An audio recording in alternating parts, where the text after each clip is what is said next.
on Israel, how much credit does President Biden think he deserves for this ceasefire that was negotiated by the president of Egypt?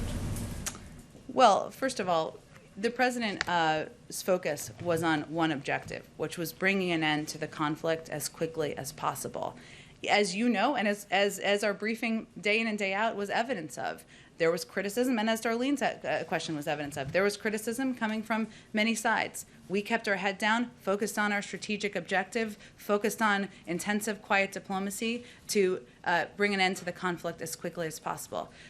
Our engagements with the leaders of Egypt, the leader of Egypt was a key part of that discussion and a key part of bringing an end to the conflict, given their important relationships with Hamas. And I know, because we are just trying to understand all these, the dozens of calls and who played what role. The president extended his sincere gratitude to President al-Sisi and the other senior Egyptian officials who played a critical role in the diplomacy. So if their role was critical, how does the White House describe President Biden's role?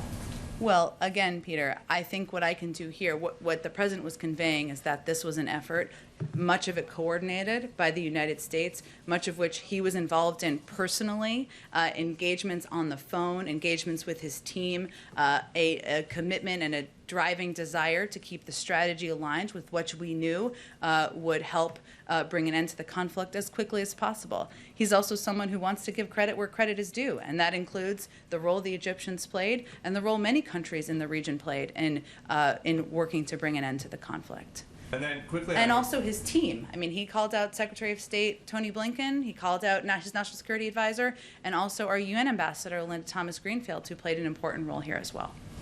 Quickly on immigration, the governor of Tennessee says that he was asked and he declined a Biden administration request to house unaccompanied minors. And in coming days, or in recent days, there have been some reports that at least 4 planes filled with unaccompanied minors landed in his state, some in the middle of the night. Can you explain what's going on there? Well, as we have been very clear about, children, our objective is to unite these unaccompanied children under the age of 18, with families, with sponsor families. So children have been traveling through Tennessee. They are simply on their way to unite with relatives and sponsors, to meet sponsors in the state, or just traveling through Tennessee until they reach another destination to unite with family members or legal sponsors. As you know, geographically, it's right in a place where there's a lot of states around it, so it's a place where some flights have gone through as children are moving to other destinations. And since this was something that the governor of the state said he didn't want, this is not a case of federal officials trying to sneak something past the state level officials. I think I'm confirming here that Tennessee is a state that is right near in the middle of the country, and some kids have to travel through there to get through their destination, and we've been very clear that our objective is to treat these kids humanely, get them to safe homes, especially homes of loved ones and sponsored families.